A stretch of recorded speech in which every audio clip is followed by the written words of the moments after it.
Donc dans Mishpatim, je disais, il y a beaucoup de lois, mais vers la fin de Mishpatim, c'est-à-dire vers le chapitre 22, il y a des choses qui vont parler des interdits, ce qu'on appelle les interdits alimentaires.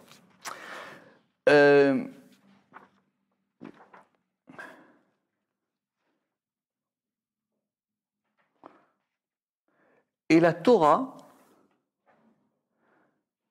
elle donne une raison. La Torah, elle donne une raison. Alors, vous savez que par exemple, c'est plus tard, dans le chapitre 23, qu'on verra les histoires du lait et de la viande, d'accord ? Qu'on n'a pas le droit de cuire le chevreau dans le lait de sa mère, etc. Mais la Torah, elle donne une raison dans le verset 30, dans le 22-30, qui est le verset qui est au début. Il y a marqué « Ve'anshe kodesh tiyun li » et des gens de sainteté. Ce n'est pas des gens saints. Si c'était des gens saints, on aurait dit « Ve'anshe kedoshim ». Kodesh, il est au singulier. Ve'anshe kodesh, et des gens de... Donc, il faut traduire « et des gens du saint », c'est-à-dire des gens qui sont liés à la notion de Kodesh. Tiyun, vous serez pour moi. Ou Bassar Bassadé, et une chair dans le champ. Terefa. Terefa, ça veut dire, pas comme on dit en hébreu moderne, enfin, dans le langage courant, c'est tarouf, c'est pas kasher. Il y a une différence entre Terefa et Nevela. Terefa, c'est qu'elle a été déchiquetée. Terefa, ça veut dire qu'elle a été déchiquetée. L'otochlu, vous ne mangerez pas. La kelev tashlichun oto, au chien, vous la jetterez. D'accord ? Bon, sur ça, il y a un zohar très très compliqué, qui n'est pas ici dans Chok l'Israël. Parce qu'il y a une différence entre la terefa et la nevela. C'est quoi la terefa ? La terefa, c'est une bête qui est morte de façon naturelle. D'accord ? Mais il y a plusieurs façons naturelles. Soit elle a été frappée par la foudre, soit il y a un loup qui l'a mangée, soit elle est tombée, soit elle s'est blessée, etc. Donc ça s'appelle quelque chose de taref. Nevela, c'est que cette bête-là, le shochet, il a raté la shrita. Il a raté. Il a tremblé, il a mis un coup de couteau de travers, il n'était pas de bonne humeur, etc. Donc il y a une différence entre Kodesh, entre la Terefa et entre la Nevela. D'accord ? Simplement, ici, ce qui est intéressant, c'est que cette notion de choses, on va prendre de façon très loin, cette notion de choses permises ou interdites à la consommation, elles sont liées à une notion qui s'appelle la sainteté. Faire attention à son alimentation, c'est avoir un rapport avec la sainteté. Le Rama qui dit qu'il faut expliquer les choses de façon de façon très générale et très simple. Bon, aujourd'hui, c'est à la mode, mais ça n'a pas toujours été. Ça veut dire quoi, manger ? Manger, ça veut dire que le corps ne peut pas subvenir à ses besoins. Donc, on a besoin de s'alimenter. Pour reprendre les choses le plus simple possible. D'accord ? Je ne peux pas vivre de façon autonome. J'ai besoin de manger. Et en mangeant, je vais récupérer des forces, je vais récupérer une vitalité qui va me permettre de continuer à vivre. D'accord ? Pas de l'alimentation. D'accord ? Donc boire, manger, c'est le fait d'avoir des forces qui vont me donner à moi une force pour pouvoir vivre. Très bien.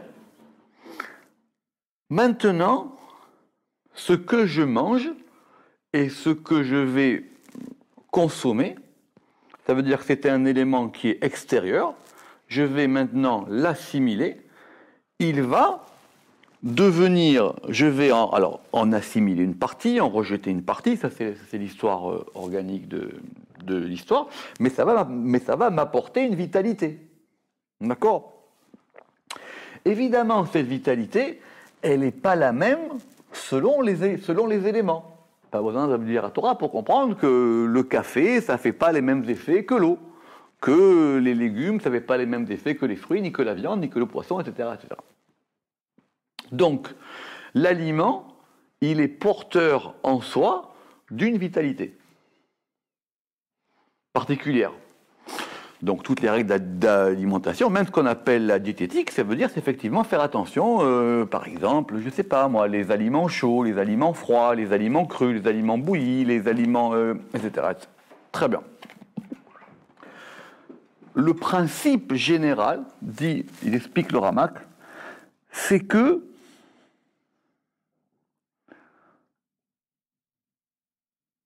on veut que cette force que va nous apporter l'élément qu'on va manger soit une force saine et positive. Donc là, on est encore dans la diététique. Très bien.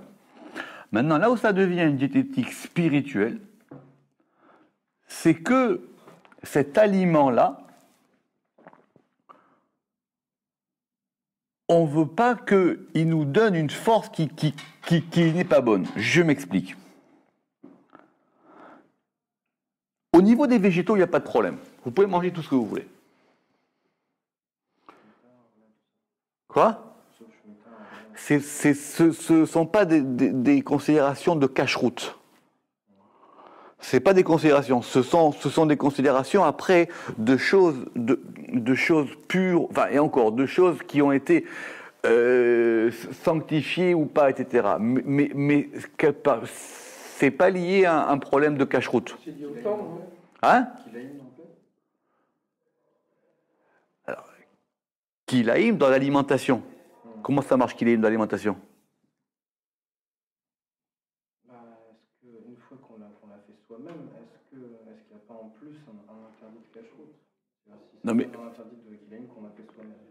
C'est quoi kilaïm? Doucement. Alors, on va dire pour le moment. Vous pouvez traduire kilaïm parce que... Kilaïm, c'est un mélange de choses interdites. Bref, non? Oui, mais c'est pas lié à un problème de cache-route pur. C'est pas lié à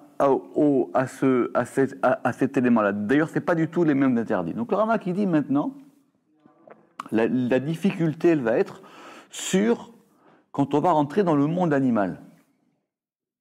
Parce que dans le monde animal, on va consommer quelque chose qui a déjà une vitalité, ou qui a plus de vie apparente qu'un fruit ou un légume. D'accord? Très bien.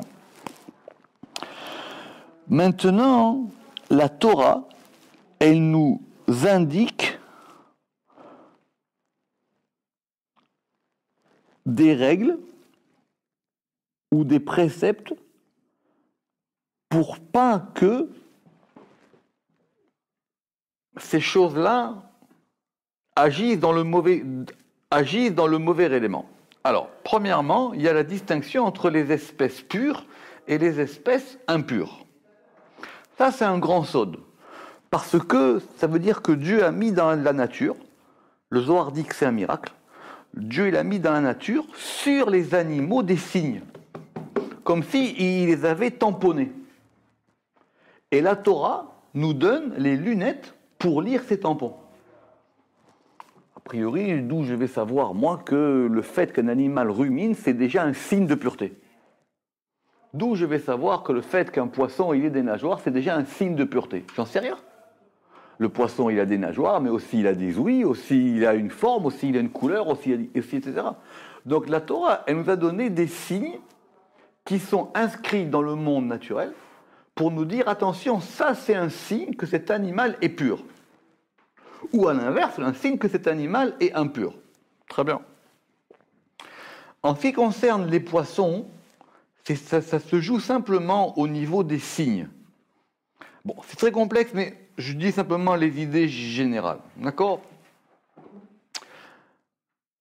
Maintenant, un poisson, le simple fait qu'il ait ces éléments sur lui, ces signes, c'est comme si Dieu l'avait tamponné. Et il lui a mis un tampon. Et quand on a 2 tampons, c'est ça l'histoire de Chotam Betor Chotam, quand il lui a mis 2 tampons, ça veut dire il est cachère. Comme si on nous avait donné des règles. On voit maintenant, tac, cachère, pas cachère, cachère, pas cachère, cachère, pas cachère. Ça sent la Torah, je ne peux pas voir moi.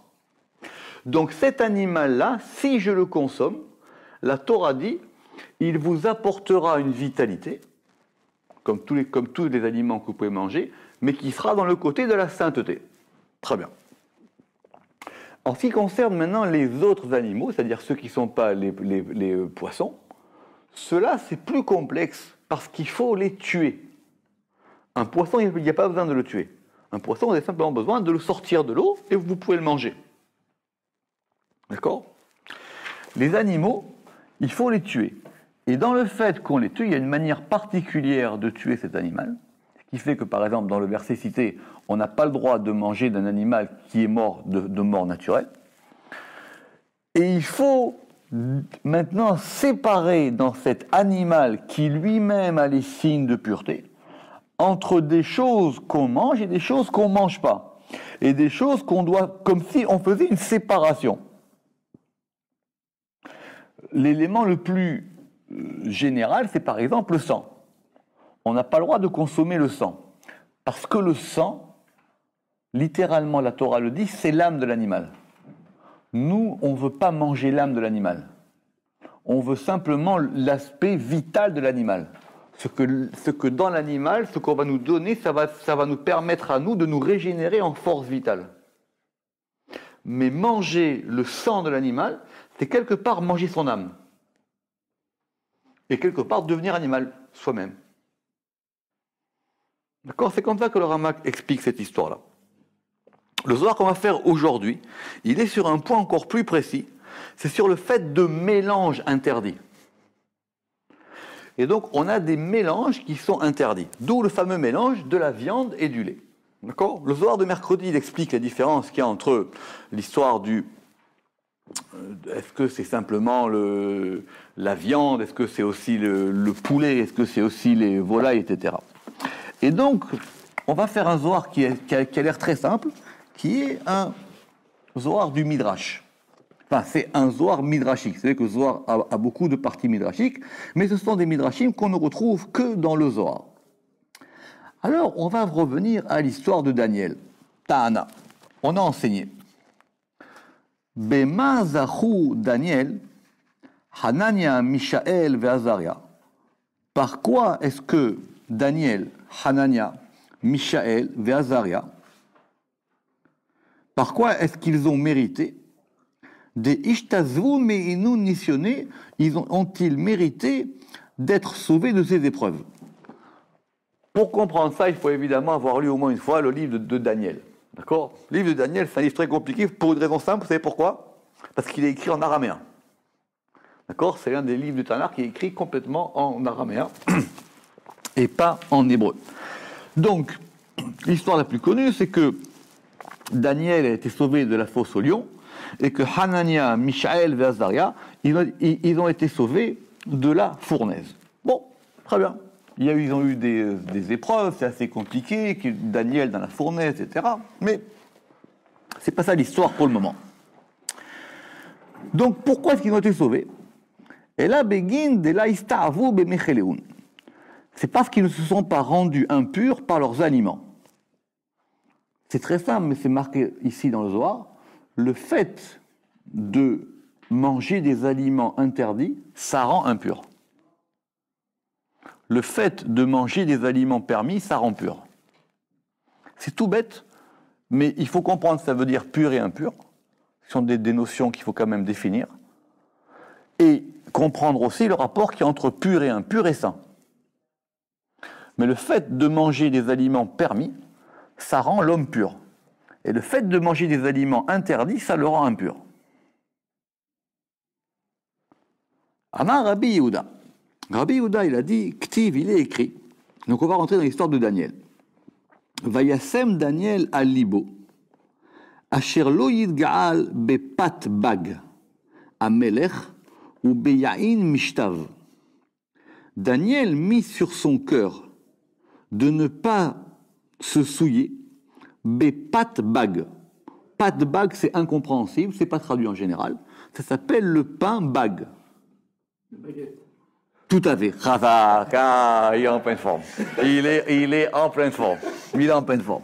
Avec le pain bague du roi, ou beyaïn mishtav, et par le vin mishtav de sa boisson. D'accord?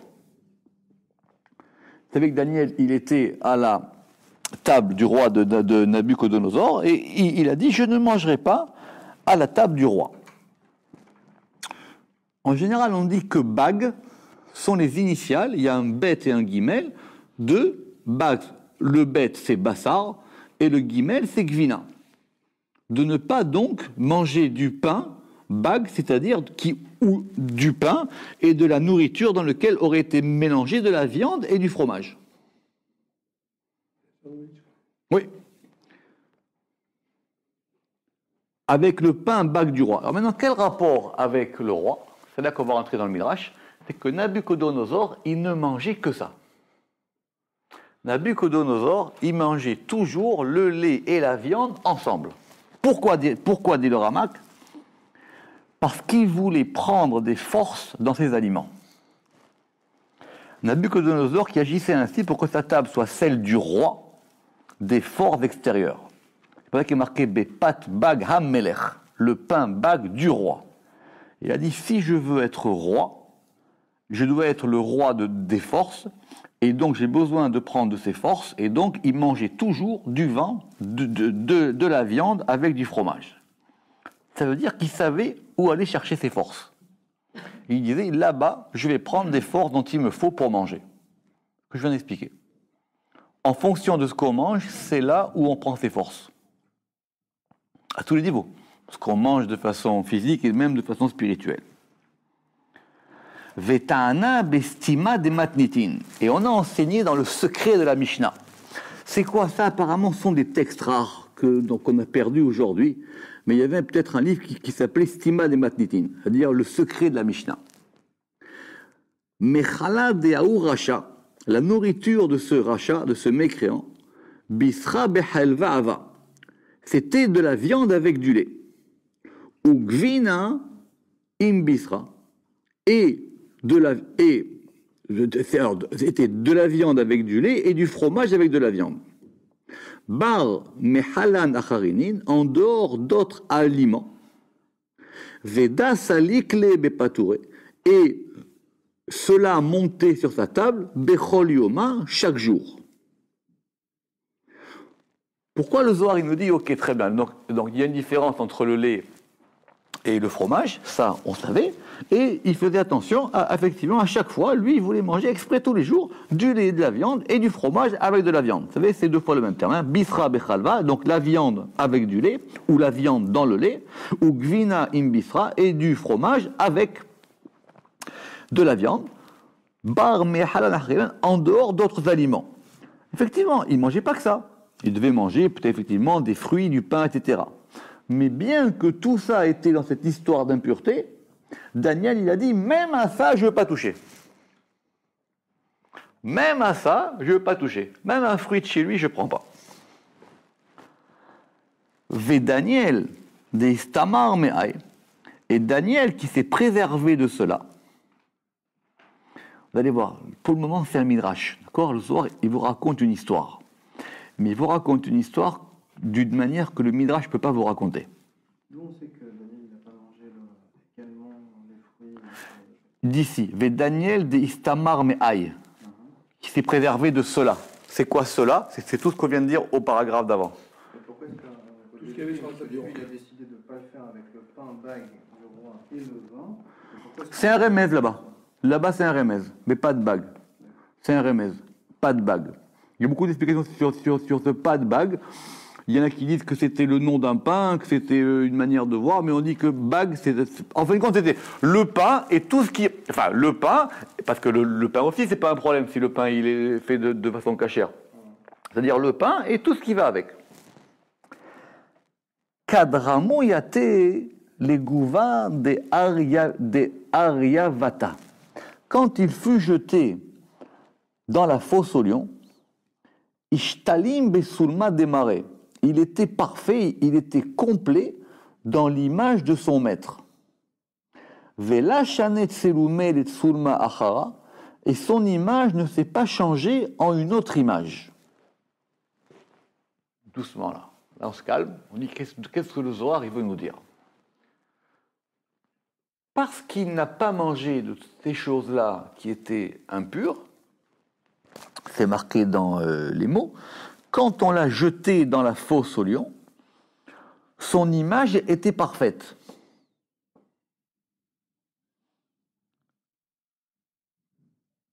Et son image ne s'est pas changée, vela shane tsulme, donc son image à lui, les tsulma achara en une autre image. Ok. Évidemment, ça fait référence au verset qui dit que Dieu, il a créé l'homme à son image. Maintenant, l'image, c'est pas physique ici, ou pas que. Ça veut dire, on voit beaucoup de gens qui ne mangent pas cachère et ils ressemblent toujours à des êtres humains. C'est pas un problème. Simplement, quand il y a marqué là-bas que Dieu, il a créé l'homme, alors il y a marqué Betselem ou Bedmout, il y a un qui est au masculin, il y a un qui est au féminin. Donc Tselem, on va dire, c'est l'image, mais l'image en français, c'est un féminin, alors qu'il faudrait traduire par un masculin. Et Dmout, c'est la ressemblance, d'accord? Dmout, ça vient de Domé. Ça veut dire que l'homme, il a au-dessus de lui deux éléments spirituels qui indiquent qu'il est fait à l'image de Dieu, indépendamment de ce qu'il est. Bien que corporellement, le Harizal, il dit que le Zohar, il dit qu'on peut voir dans les lignes de la main, dans les traits du front, etc., dans les lignes du corps, dans les cheveux, des traces de ce tselem. Ce tselem-là, quand quelqu'un fait des choses qui ne sont pas bonnes, il change. Donc il reste humain, mais il n'est plus à l'image de Dieu. C'est ça le tselem. D'après le Harizal, le tselem, c'est littéralement trois lettres. C'est tzadik, lamed même. Et ces trois lettres, elles sont au-dessus de l'homme et elles forment comme une aura. Elles forment comme une aura au-dessus de l'homme. Alors évidemment, tout le monde n'a pas accès directement au tselem. D'abord, on a le tzadik, après on a le metz, ce qui s'appelle le tsel, et après on a le même. C'est expliqué là-bas dans le Zohar et dans Shara Kavanot. Mais en tout cas, lui, comme il n'a pas mangé de ça, son image n'a pas changé. Et donc, son image ne s'est pas changée en une autre image. Ok. Et alors, avec quoi? Et avec ça, qu'est-ce qu'on a? Ve'alda dahalu aryavatamine ve'lahablu. Et pour cela, ou à cause de cela, les lions, ils ont eu peur de lui et ne le blessèrent pas.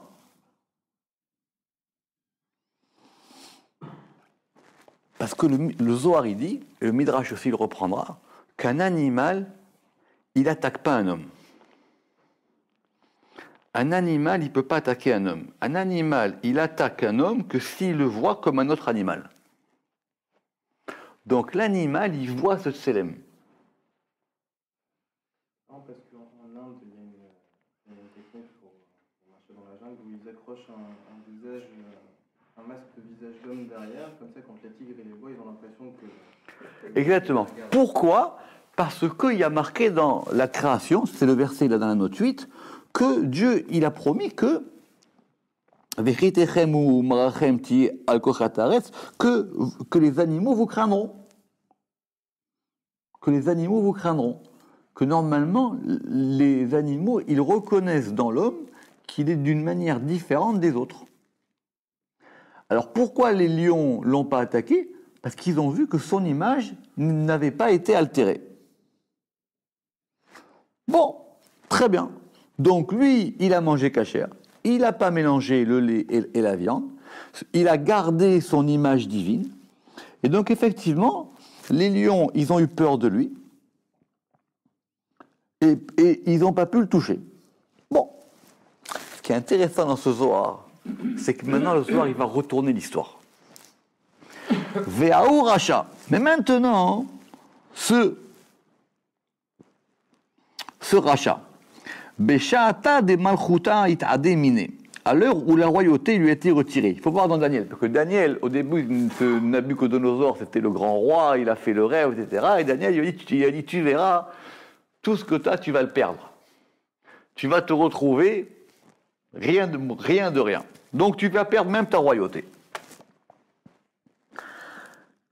Et il y a marqué là-bas dans le verset, Ve'im hevad bara ava madure, et il est parti à habiter avec les bêtes sauvages. Bon, il s'est retiré. Il s'est retiré dans la campagne. Mais, l'image lui fut retirée de son village, donc ce fameux Tselem, il l'a perdu. Et depuis ce jour, on ne vit plus son image, Tsulma de Barnash, l'image de l'homme. Question. Et pourquoi pas avant? Pourquoi il a fallu qu'il perde sa royauté? Pourquoi pas avant? Avant aussi, il ne mangeait pas cachère. Pourquoi est-ce que c'est simplement quand il a perdu sa royauté que là, à ce moment-là, le Zohar, il dit qu'il a perdu complètement sa royauté? Parce que tant qu'il était roi, il était lié à quelque chose. Et il avait sur lui un élément royal. Ça veut dire que les gens qui ont des responsabilités étatiques, ou les gens qui ont des responsabilités dans des États, un roi, d'ailleurs, on doit faire une prière devant un roi, quel qu'il soit, même le roi d'Angleterre ou même le roi d'une tribu africaine, etc., parce qu'il est roi. Un président de la République. Un président, il y aurait peut-être une question sur la Beracha, mais un président, il a quelque chose, parce qu'il incarne la France. Oui, au moment, peu importe, il a sur lui ce pouvoir. Donc si on voit un président, on doit faire le même bracha que pour le roi. D'abord, non, à la synagogue, on les... C'est une prière particulière qu'on dit qu'on va avoir. D'après la halakha, la différence c'est qu'un roi, d'après la halakha, la différence c'est qu'un roi, il a droit de vie ou de mort sur ces sujets. Et qu'apparemment, ça ne serait plus le cas dans les sociétés démocratiques. Bien qu'on ait vu que même dans les sociétés démocratiques, il y a aussi on peut se débarrasser de quelques opposants. C'est-à-dire que tant qu'il est roi, il porte sur lui quelque chose, en plus de sa personne. Parce qu'il est lié maintenant à un destin national, il est lié maintenant c'est lui qui représente la France. C'est la théorie de Kantorowicz, les deux corps du roi. Oui. Mais bon, c'est pas. Oui, alors sauf que là-bas c'est d'un autre côté, mais ici ça veut dire que. Non, c'est la laïcisation. Il est lié à l'aspect de la France. Donc lui, hein? Ça arrivait souvent que quand un roi il arrivait habillé en civil ou autre chose, voir un grand rave ou autre, il fait je salue le roi. Et tu comment t'as vu que j'étais roi? Oui, parce qu'il a quelque chose, parce qu'il reçoit une neshama en plus. Il reçoit un degré de neshama en plus, même dans la communauté. Quelqu'un, par exemple, qui devient président, etc., il reçoit quelque chose en plus. Mais attention. La fonction crée l'homme. Non, la fonction, elle donne un surplus à l'homme. Mais attention, c'est que ça le protège, mais s'il fait des fautes par rapport à ça, et après, il les perd complètement. Donc, du coup, lui, maintenant qu'il n'est plus roi, là, maintenant, tout lui enlève. Et alors, maintenant, accrochez-vous bien. Vekol beira de'ate. Et toute bête qui venait. Alors, c'est un passage difficile à traduire parce que grammaticalement, il n'est pas simple. Ithazele, toute bête qui venait, mais bête ici, c'est un masculin. Ithazele. Donc, lui paraissait à qui? À la bête. Tsulma désignait l'image de son espèce, Venugve et sa femelle. Autrement dit, il voyait un éléphant, l'éléphant, il voyait un éléphant femelle. Il voyait une girafe, la girafe, il voyait une girafe femelle. Il voyait un singe, un orang-outan. Et un orang-outan, exactement. Un bonobo. Tout à fait. Mais c'est pas facile à traduire, j'ai eu beaucoup de mal. Ça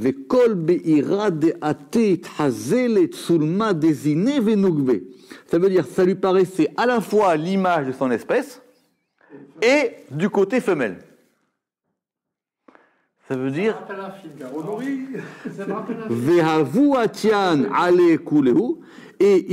et toutes venaient vers lui. Ça veut dire que Daniel, quand il lui a dit il va t'arriver des problèmes, il lui est arrivé beaucoup de problèmes. Il est arrivé beaucoup de problèmes. L'image de Adam qui était en lui fut remplacée par celle de la bête impure femelle. Mais s'il n'y a pas le ramak, vous ne comprenez pas ce soir. D'accord? Ça veut dire que maintenant, tout ce qu'il a eu du côté de l'impureté, maintenant, l'image divine qui est en lui, elle fait comme ça. Vous savez qu'il y a une histoire du Or HaChaim, où il y avait un lion, etc. Et il a dit, moi, j'ai pas peur, et il y va. Il y a été, d'accord, et il lui a montré son bride, et il lui a dit, voilà, moi, mon bride, j'ai jamais touché, tu peux rien faire, et le lion, il s'est arrêté. Tlemcen, ça, Tlemcen. Le rave de Tlemcen. Il est arrivé en Lyon. C'est ça. Oui, il y a beaucoup d'histoires avec les lions. avec les lions. On aime bien les lions. Et alors, mais maintenant, ça, c'est que le début. Maintenant, ça, c'est que le début. Donc, imaginez maintenant chaque bête qu'elle voit, donc l'orang-outan, etc. Et imaginez quand même le serpent encore. Alors, encore plus.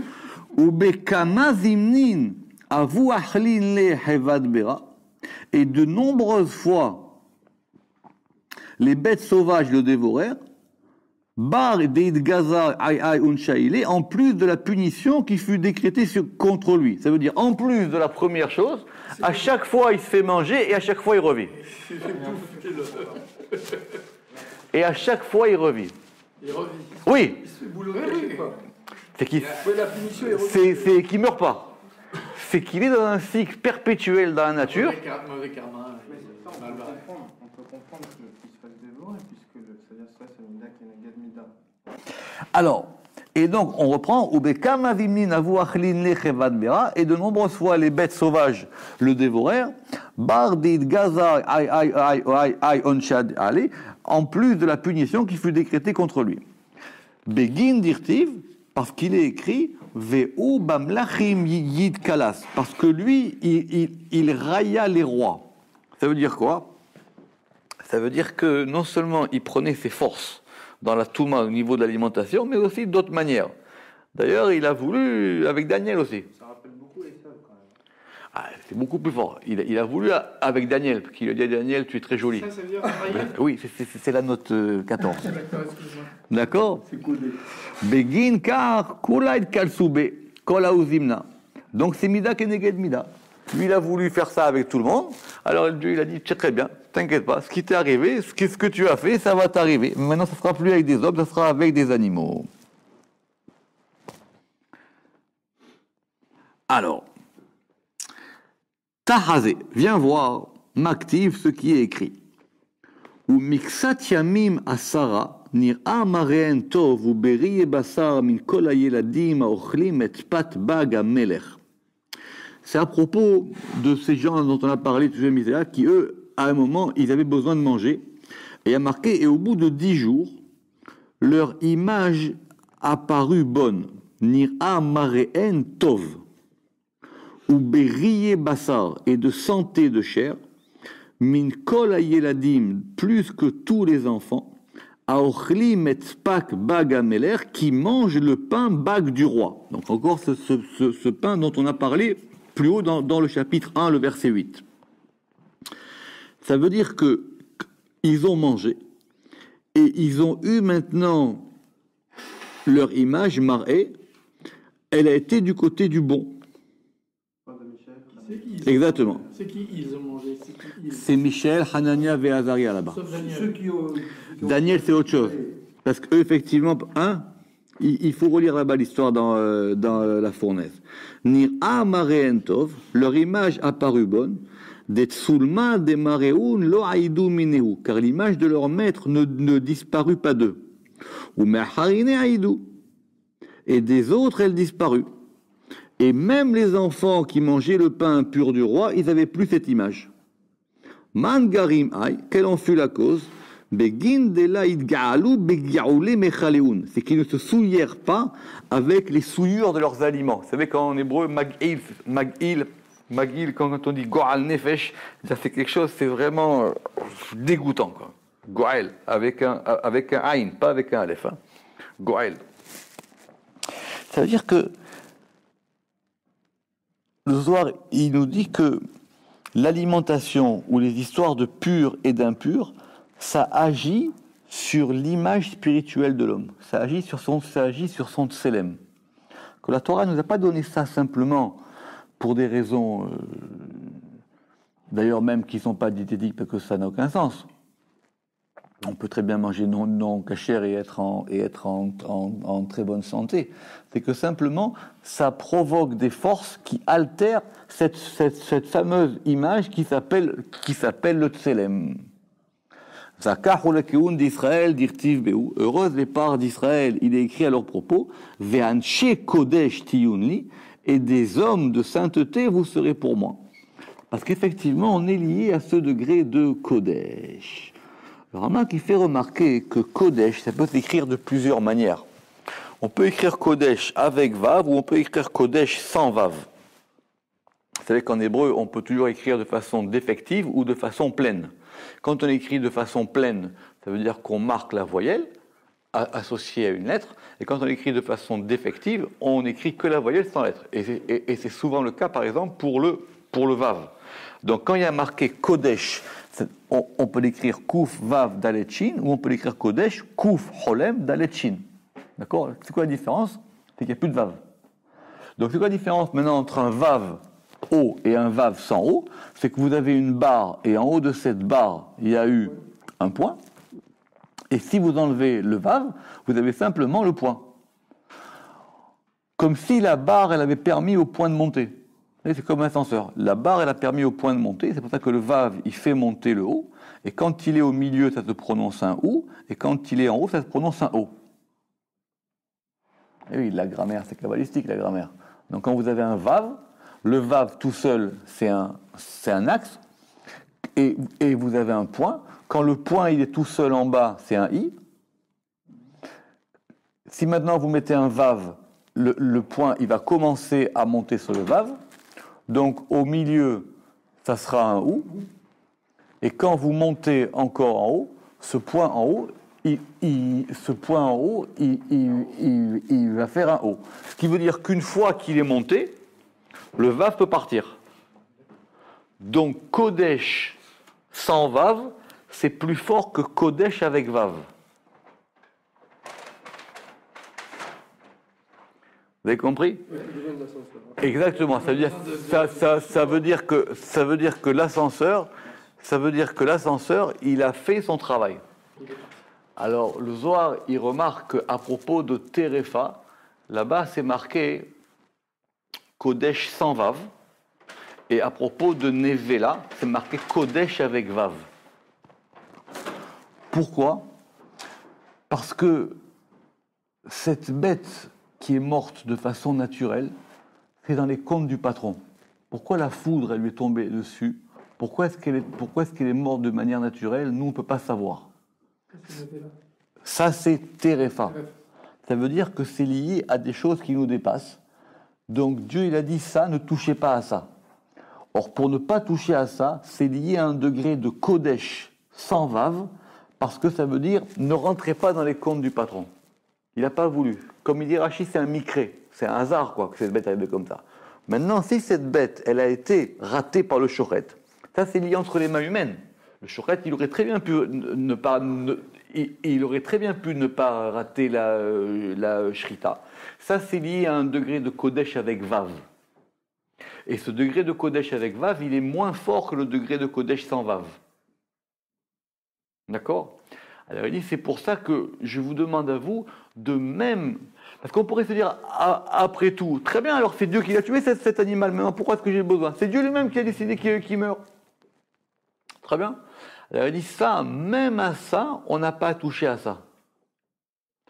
Parce qu'on veut dans cette alimentation atteindre ce degré qui s'appelle la Kedusha. Or ce degré de Kedusha, de ce qu'on voit ici, et même de la Parasha Mishpatim, c'est lié à un degré de pur et d'impur. Alors c'est un grand sujet dans le Zohar, mais l'idée générale c'est qu'on ne peut pas être saint sans être pur. On peut être pur sans être saint, mais on ne peut pas être saint sans être pur, parce que c'est la pureté qui amène à la sainteté. D'accord? Donc le premier élément de la pureté, c'est de voir ça. Maintenant, pur, impur, ça veut dire quoi? Ici, ce que veut dire le Zohar, c'est que c'est lié à une espèce, appelez-le comme vous voulez, quoi, une aura, une image qui s'appelle un tselem, et ce tselem, il a été donné de façon à ce que l'homme, il ait une image divine. Et ça, normalement, ça doit faire que même quand il s'alimente, c'est quelque chose. C'est pour ça que l'alimentation, et on va terminer avec ça, c'est le degré le plus haut de la Beracha. La Torah, elle n'a pas donné d'autre bénédiction que la bénédiction sur la nourriture. Birkat Hamazon, c'est de la Torah. Quand vous priez, c'est même pas de la Torah. La bénédiction sur la nourriture, le Birkat Hamazon, c'est la plus haute bénédiction de toutes les brachot. Parce qu'on veut, dans ce Birkat Hamazon, faire remonter toutes les étincelles de ce qu'on a mangé et qu'elles permettent d'alimenter ce tselem. Baruch Adonai Leolam. Amen. Ve Amen.